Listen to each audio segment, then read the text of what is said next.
Assalamualaikum warahmatullahi wabarakatuh. Salam sejahtera buat kita semua. Perkenalkan, nama saya Muhammad Afrila. Saya salah satu dosen program studi agroteknologi Fakultas Pertanian Universitas Teguh Umar. Dalam rangka pelaksanaan Tridharma Perguruan Tinggi, bagian pengajaran, saya mengampu beberapa mata kuliah, di antaranya Teknologi Produksi Tanaman Organik, Teknologi Produksi Tanaman Semusim dan Tahunan, mata kuliah Pupuk dan Pemupukan, Ekologi Tanaman, mata kuliah Budidaya Tanaman Perkebunan dan Industri, dan mata kuliah Agroklimatologi, di mana mata kuliah tersebut sesuai bidang kajian ilmu saya, yaitu Budidaya Pertanian dan Perkebunan. Perkenankan, pada kesempatan kali ini, saya menjelaskan salah satu mata kuliah yang saya ampu, yakni mata kuliah Teknologi Produksi Tanaman Organik. Mata kuliah ini memiliki bobot 3 SKS, di mana mata kuliah ini bertujuan memberikan pemahaman kepada mahasiswa terkait teknologi produksi tanaman organik yang terdiri atas ruang lingkup, pengantar teknologi produksi tanaman organik, prinsip dan prospek pertanian organik, persiapan budidaya tanaman organik, pupuk organik, pengendalian hama terpadu, standarisasi produk pertanian organik, dan manajemen pasca panen produk organik. Adapun capaian dari mata kuliah ini adalah, yang pertama, mahasiswa mampu menjelaskan tentang konsep pertanian organik. Yang kedua, mahasiswa mampu memanfaatkan teknologi serta pemanfaatannya dalam budidaya dan produksi tanaman organik. Dan yang ketiga, mahasiswa mampu berpikir kritis dalam menyelesaikan permasalahan dan memproduksi tanaman organik. Adapun metode pembelajaran yang diterapkan pada mata kuliah ini adalah project based learning, di mana mahasiswa nanti diberikan suatu tugas project untuk memproduksi produk organik, baik pupuk organik, pestisida nabati, dan tanaman organik. Untuk menunjang materi perkuliahan yang diberikan, didukung beberapa referensi. Di antaranya adalah Integrated Pest Management for Crop and Pasture oleh Paul Anthony Horn tahun 2008, kemudian The Science of Organic Farming oleh Steiner tahun 2007, selanjutnya Managing Soil Fertility and Organic Farming System oleh Watson tahun 2002, kemudian SNI nomor 6729 tahun 2016 tentang sistem pertanian organik, dan juga didukung oleh jurnal-jurnal yang terkait sistem pertanian organik. Adapun komponen penilaian dari mata kuliah ini ialah kuis sebesar 5%, tugas 10%, UTS 15%, UAS sebesar 20%, dan partisipasi dan hasil proyek sebesar 50%. Pada kesempatan ini, saya akan menampilkan kegiatan perkuliahan pengajaran saya di salah satu pertemuan mata kuliah Teknologi Produksi Tanaman Organik, yaitu tentang pupuk organik, di mana pada video tersebut saya akan menampilkan terkait dengan pendekatan DIA, yaitu Delivery, Interaction, dan Assessment. Berikut adalah video proses pengajaran yang saya laksanakan. Oke, bismillahirrahmanirrahim. Assalamualaikum warahmatullahi wabarakatuh. Selamat siang semuanya. Siang. Salam sejahtera buat kita semua. Gimana kabarnya semua? Baik. Alhamdulillah baik ya. Masih semangat semuanya? Masih. Walaupun kuliahnya siang masih pada semangat semua ya. Ya, harusnya pun hari ini lebih semangat ya. Kita belajar tentang pupuk organik. Nah, jadi kalau kita cerita pupuk organik, berarti kan kita cerita bagaimana kita bisa menghasilkan suatu produk gitu ya. Produknya apa? Berupa pupuk organik.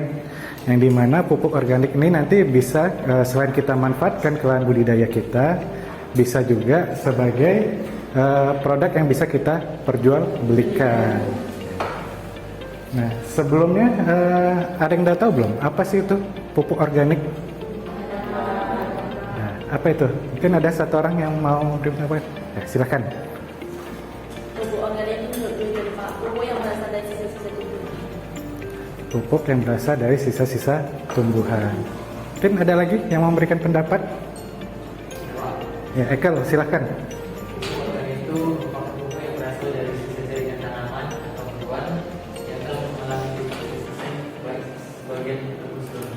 Oke, benar ya. Jadi apa yang sudah disampaikan Dwi dan juga Ekel tadi sudah benar. Jadi kurang lebih pupuk organik itu pupuk yang berasal dari baik sisa tumbuhan ataupun sisa hewan gitu ya, yang sudah mengalami dekomposisi. Oke. Nah, kemudian kita selanjutnya kita perhatikan ya. Jadi adapun indikator hasil belajar dari pertemuan kita hari ini ialah yang pertama, mahasiswa dapat memahami serta menjelaskan kelebihan dan kekurangan dari pupuk organik. Nah, jadi dari pertemuan hari ini diharapkan setelah mempelajarinya, adik-adik semua dapat mengetahui ataupun memahami dan menjelaskan kelebihan dan kekurangan dari pupuk organik. Nah, selanjutnya yang kedua ialah mahasiswa tepat dalam menjelaskan sumber bahan baku pembuatan pupuk organik. Nah, jadi di materi hari ini kita akan mempelajari nih apa-apa saja sih bahan baku dalam pembuatan pupuk organik. Dan yang terakhir juga mahasiswa mampu menganalisis peluang serta hambatan produksi pupuk organik dalam pemanfaatan berbagai macam limbah. Nah, jadi biasa kalau kita buat pupuk organik bahannya itu dari mana? Dari sisa-sisa tanaman ataupun dari limbah pertanian gitu kan. Nah, dan juga berasal dari banyak limbah organik lainnya yang dapat kita manfaatkan kan sebagai pupuk organik. Oke, selanjutnya kita coba lihat ya. Jadi tadi kan udah menjelaskan, tadi ada yang udah menyampaikan pendapat apa sih pengertian dari definisi pupuk organik. Jadi apa yang disampaikan tadi udah benar ya. Jadi kurang lebih pupuk organik itu ialah pupuk alami.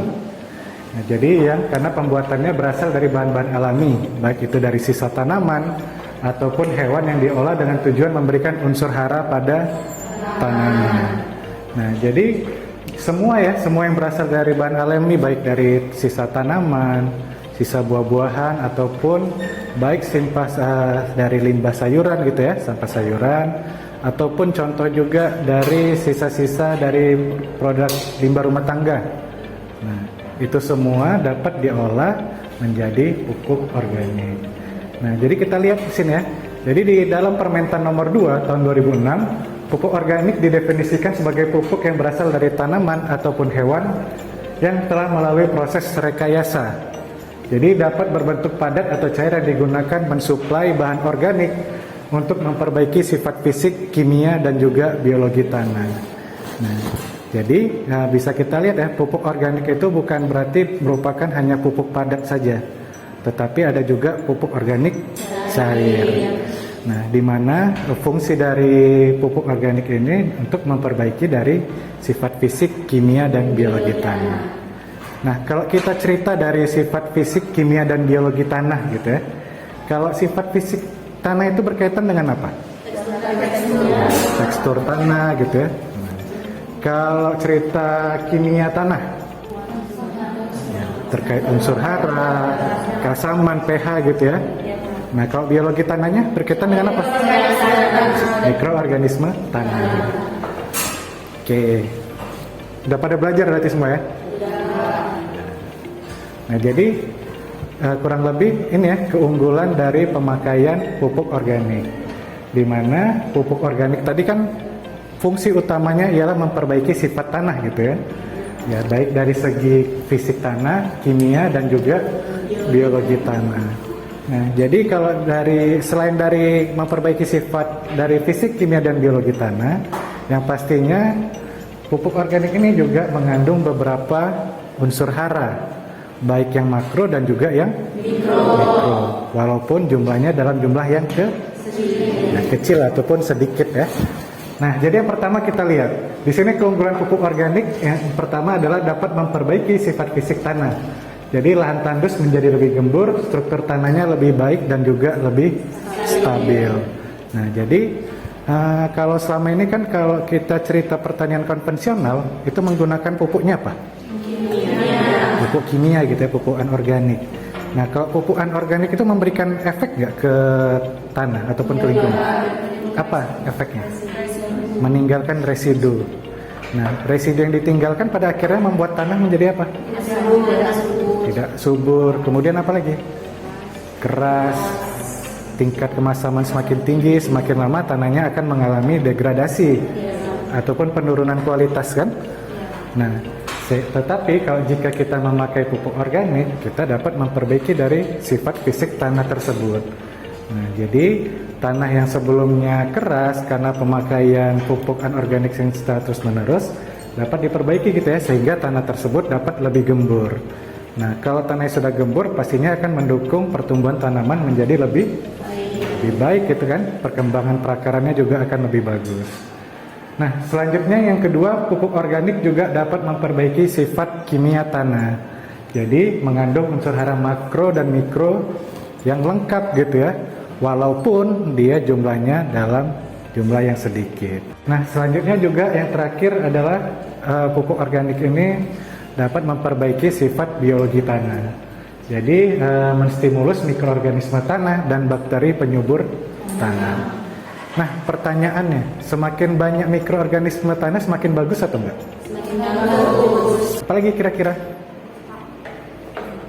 Jika semakin banyak mikroorganisme di dalam tanah, maka dapat menjadi tanah bisa memperbaiki struktur tanah dan juga bisa menjadi penyuplai atau distributor untuk mendistribusikan unsur hara kepada tanaman. Dapat sebagai distribusi juga unsur hara pada tanaman. Oke, benar. Apalagi kira-kira? Ada satu lagi tuh. Yang utamanya, peran dari mikroorganisme tanah. Membantu dekomposisi bahan organik. Nah, sehingga dari keunggulan pupuk organik ini pastinya akan memperbaiki keseluruhan dari sifat tanah. Nah, di gambar ini bisa kita lihat ya, perbandingan jika kita menggunakan pupuk organik dan juga yang pupuk anorganik ataupun pupuk kimia. Dan yang terakhir juga tidak selalu diikuti oleh peningkatan produksi. Kenapa nggak selalu diikuti dengan peningkatan produksi?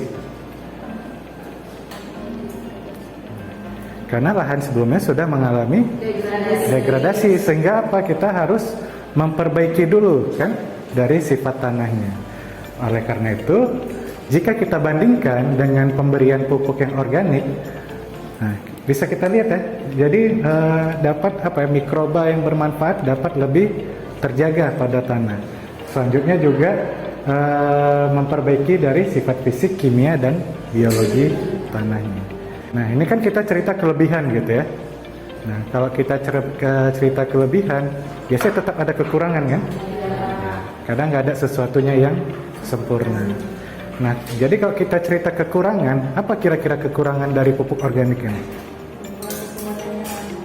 Proses pembuatannya lama. Oke. Kemudian apa lagi?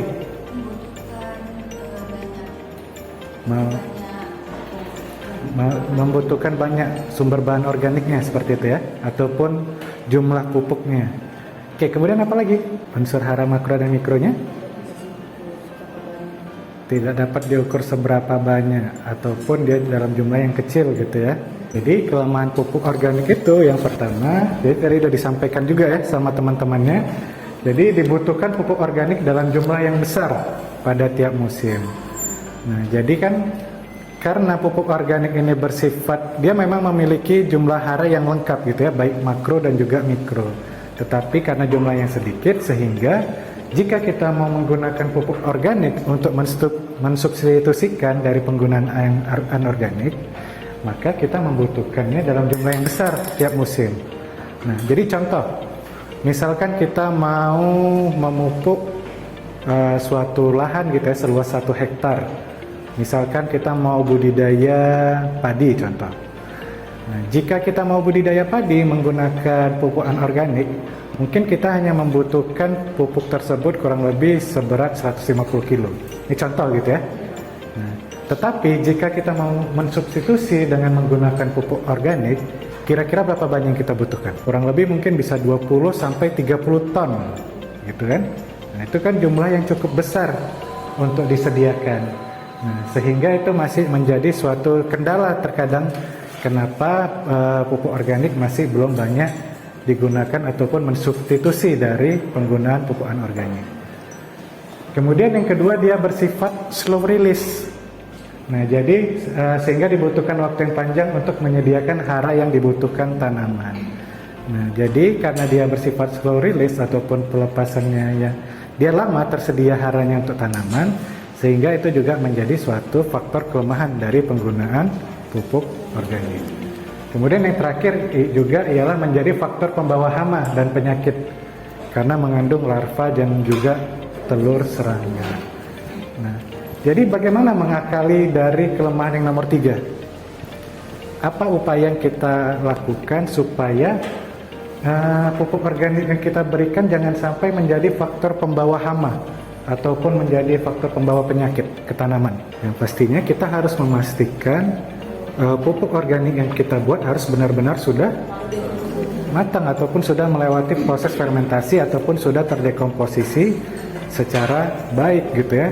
Karena apa? Karena pada proses fermentasi tersebut disitulah nanti larva ataupun telur serangga akan mati gitu ya.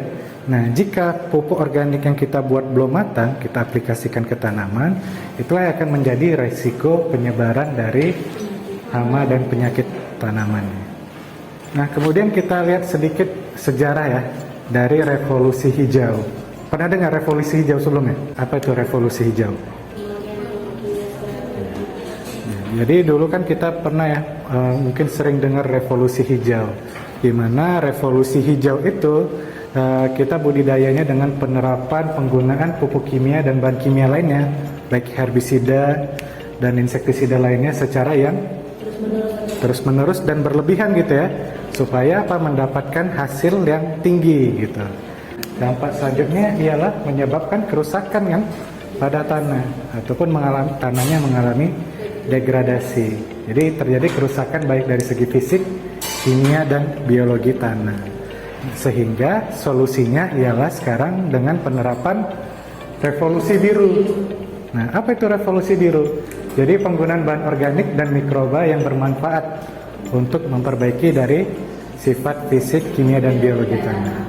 Jadi tanah-tanah ataupun lahan sebelum yang sudah mengalami degradasi kita optimalkan kembali. Dengan cara apa? Dengan cara pemberian pupuk organik. Kemudian kita cerita dari segi sumber pembuatan pupuk organik ataupun ya sumber bahan pembuatan pupuk organiknya. Ya, jadi kan kita udah dapat gitu ya pasti gambarannya. Dari mana aja sih kira-kira bahan ataupun limbah yang bisa digunakan sebagai bahan baku pembuatan pupuk organik. Nah, jadi yang kita lihat yang pertama ya. Jadi yang pertama itu bisa dari limbah pertanian. Nah, limbah pertanian itu contohnya apa? Jerami, kemudian apa lagi? Daun, gugur daun gitu ya. Nah, jadi banyak gitu ya. Jadi kan selama ini kalau kita contoh gitu tadi ya, habis panen padi. Nah, di situ masih banyak biasanya di lahan itu jerami gitu ya. Yang mana mungkin sebagian besar selama ini masih belum dimanfaatkan kembali gitu ya. Jadi ini ya, tadi contoh yang misalkan limbah organik hasil dari pertanian. Nah, jadi selama ini kan ini bukan pemandangan yang asing kita lihat gitu ya. Habis panen padi kita banyak lihat di sawah ataupun di lahan banyak tumpukan jerami padi. Biasanya ini diapain? Dibakar. Nah, kenapa dibakar? Ya, biar cepat, biar bersih lahannya gitu kan. Nah, tetapi kalau saya tanya, kalau menurut kalian baiknya jerami padi ini diolah seperti apa? Bisa dikomposkan seperti itu kan? Nah, jadi kan jerami padi ini bisa kita aplikasikan kembali ke lahan budidaya. Karena apa? Karena dari beberapa hasil penelitian, jerami padi yang dikomposkan, kemudian diaplikasikan kembali ke lahan budidaya, itu mampu meningkatkan produksi budidaya padinya 10-20%. Jadi daripada dibakar kan memang lebih bagus kita olah kembali gitu kan, menjadi kompos jerami. Nah, tetapi kalau saya tanya, kira-kira apa kendalanya? Kenapa? Mungkin kalau kita tanya, petani mungkin tahu gitu kan, apa mungkin manfaatnya. Tetapi kira-kira kenapa tetap tidak dipergunakan kembali menjadi kompos? Lebih pilih dibakar gitu. Membutuhkan proses yang panjang gitu ya. Nah, sedangkan itu tadi ya, kalau kita ditanya sebagai manusia, kita kadang suka yang instan gitu ya. Kita beli ke toko, beli pupuk kimia, kita aplikasikan, dah selesai, produksi tinggi seperti itu. Walaupun mungkin efek efek sampingnya ke belakang itu seperti apa, belakangan kita pikirkan gitu ya. Kemudian kita lihat lagi contoh dari limbah organik ataupun dari limbah rumah tangga. Nah, contohnya bahan organik dari dapur gitu ya. Nah, jadi kalau kita lihat sampah ataupun limbah rumah tangga yang paling sering dijumpai seperti ini kan. Jadi ada kulit buah, cangkang telur, kemudian kertas bungkusan gitu ya, yang dari bahan kertas gitu, yang dari kertas bukan yang dari plastik ya. Selanjutnya ada sisa sayuran, kemudian tea bags ya. Tahu tea bags? Kantong teh ya. Habis kita nyeduh teh, kemudian ada juga bubuk kopi. Nah, jadi limbah-limbah dari rumah seperti ini sebenarnya bisa kita kita pilih-pilih gitu ya. Kita pisahkan dari yang sampah anorganik, kemudian dapat kita manfaatkan sebagai pembuatan pupuk organik gitu. Mau kita buat yang baik yang padat ataupun yang cair. Nah, selanjutnya di sini contoh yang terakhir ada limbah dari hasil industri di bidang pertanian ya. Nah, jadi contohnya ada limbah TKKS ya dan cair. Jadi bersifat melimpah dan juga banyak yang belum termanfaatkan. Jadi kalau kita lihat ya dari tandan buah segar, jadi rata-rata biasa penghasilan dalam 1 tahun itu ada sekitar 41 juta ton per tahun TBS-nya. Nah, dari TBS itu kemudian diolah menghasilkan CPO sebesar 8,2 juta ton per tahun. Nah, selain CPO dia menghasilkan apa lagi? Ada fiber dan kernel dan juga limbah padat dan limbah cair. Nah, jadi limbah padat dan limbah cair inilah yang dapat kita manfaatkan seperti itu ya. Nah, contoh limbah padatnya apa? Tandan kosong kelapa sawit gitu ya, ataupun TKKS. Kalau yang cairnya solid gitu ya, solid decanter.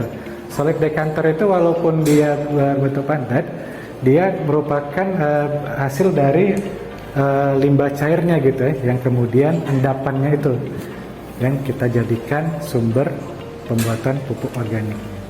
Nah, jadi kan semua limbah tersebut tadi masih banyak gitu yang belum dimanfaatkan ya. Padahal semua itu berpotensi ataupun memiliki peluang yang besar jika kita manfaatkan sebagai pupuk organik. Sampai sini bisa dipahami? Ada yang mau ditanyakan? Mungkin ada yang kurang jelas ataupun ada yang ingin ditanyakan? Ya, silakan, Tyson. Jadi ini Pak, kan ini tandan buah sawit yang sudah dari pabrik langsung diletakkan di lahan sawit itu nggak apa-apa Pak? Ya, oke, bagus ya pertanyaannya. Apakah tandan kosong kelapa sawit yang baru siap diproduksi yang masih panas ya, langsung diaplikasikan ke lahan, apakah bagus atau enggak? Oke, kira-kira ada yang bisa menanggapi nggak pertanyaan dari Tyson? Bisa nggak kira-kira kita langsung mengaplikasikan nih tandan kosong kelapa sawit yang masih baru gitu ya, langsung ke lahan budidaya? Tidak. Kenapa tidak bisa? Belum terdekomposisi. Oke, jadi tergantung penggunaannya tadi ya. Kalau kita tujuannya sebagai pupuk organik, maka kita harus mengkomposkan terlebih dahulu dari si tandan kosong kelapa sawit. Nah, tapi jika kita tadi mau menggunakan tandan kosong kelapa sawitnya hanya sebagai mulsa ataupun penutup tanah, maka kita bisa langsung mengaplikasikan tandan kosong kelapa sawit tersebut ke lahan budidaya ataupun sebagai penutup tanahnya. Nah, tetapi kalau tadi tujuannya sebagai pupuk organik nih, maka baiknya kita komposkan ataupun kita fermentasikan terlebih dahulu. Oke, cukup jelas, Tyson? Ada lagi yang mau ditanyakan? Oke, Dwi. Misalnya kan Pak, ada seorang petani, dia menanam jagung dalam ada rencana kerjanya itu, dia mau mengaplikasikan pupuk anorganik dan organik. Bagaimana perbandingannya antara pupuk itu Pak, supaya pertumbuhan jagung itu bagus? Oke, jadi di sini mau mengkombinasikan gitu kan, antara penggunaan pupuk organik dan juga yang organik. Nah, jadi kita tinggal menghitung aja kebutuhan dari tanaman jagung tersebut. Misalkan pada tanaman jagung rekomendasi nitrogennya berapa banyak, sehingga apa? Sehingga kita tinggal menghitung ataupun mengkonversi kebutuhan nitrogen tersebut jika kita mau mengaplikasikan dari dua jenis pupuk gitu ya. Nah, misalkan nitrogen yang dibutuhkan 180 kilo. Kemudian kita mau pakai pupuknya urea dan juga kita mau pakai pupuk organik gitu contohnya. Nah, jadi tinggal kita sesuaikan aja. Misalkan kita tinggal mengkonversi kebutuhan si ureanya berapa dan dari komposit tersebut berapa kilo yang dibutuhkan untuk mencukupi kebutuhan dari tanaman jagung tersebut. Jadi di pertemuan sebelumnya kan kita juga udah mempelajari ya bagaimana cara mengkonversi dari penggunaan pupuk anorganik ke pupuk organik. Oke, dari foto ini apa tanggapan adik-adik semua?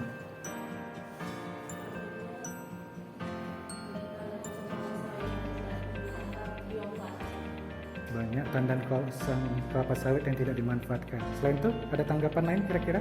Dari gambar bisa kita lihat ya, bahwasanya di suatu pabrik kelapa sawit cukup banyak gitu ya, tandan kosong kelapa sawit yang dapat kita temui. Di mana tandan kosong kelapa sawit ini biasanya masih jarang gitu ya, untuk dimanfaatkan. Nah, kemudian kok dari gambar ini apa yang bisa kita lihat? Ya, pemandangan yang nggak enak gitu ya, sumber penyakit, apalagi polusi udara juga gitu ya. Nah, jadi di sini saya tanya, kira-kira dari gambar sebelumnya dan juga gambar ini, bagaimana strategi penanganan dan pemanfaatan dari masing-masing limbah ataupun gambar yang udah kita saksikan tadi?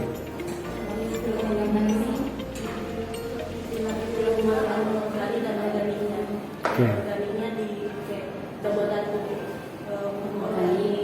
Ya, dipilah-pilih terlebih dahulu gitu ya. Mana sampah yang organik dan juga yang anorganik gitu ya. Nah, kemudian bisa kita manfaatkan gitu ya dengan pembuatan pupuk organik. Nah, selanjutnya kalau saya tanya potensi dan peluang pemanfaatannya, kira-kira seberapa besar potensi ataupun peluang pemanfaatannya? Sangat besar gitu ya. Kenapa sangat besar? Karena tersedia dalam jumlah yang banyak. Nah, kemudian apalagi? Dan juga sebenarnya pupuk organik ini jika memang sudah jadi, itu banyak juga peminatnya gitu ya. Nah, dan pastinya lahan budidaya kita juga banyak membutuhkan dari penggunaan pupuk organik ini. Nah, yang terakhir, apa tantangan dalam pemanfaatan dari setiap limbah-limbah tersebut? Dan sampai tadi apa-apa saja sumber ataupun bahan baku pembuatan dari pupuk organik gitu ya, beserta strategi dan tantangannya. Jadi nanti di pertemuan selanjutnya kita akan melanjutkan ya mengenai apa saja sih jenis-jenis dari pupuk organik dan juga bagaimana cara pengaplikasiannya. Oke, mungkin itu saja pertemuan hari ini. Sebelum saya akhiri, mungkin ada oleh-oleh dari saya. Oleh-olehnya itu berupa tugas. Ya. Jadi tugasnya itu nanti dapat diakses dari AdLink. Nanti silakan AdLink-nya itu dibuka. Ya. Di situ udah ada jelas arahan dari tugasnya. Oke, mungkin sekian itu saja yang dapat saya sampaikan hari ini. Saya akhiri, wassalamualaikum warahmatullahi wabarakatuh.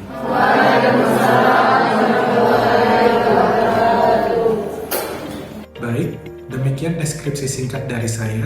Semoga dapat memberikan gambaran mengenai kegiatan pada bidang pendidikan dan pengajaran yang saya lakukan sebagai dosen program studi agroteknologi Fakultas Pertanian Universitas Teguh Umar, khususnya pada mata kuliah Teknologi Produksi Tanaman Organik. Atas perhatiannya, saya ucapkan terima kasih.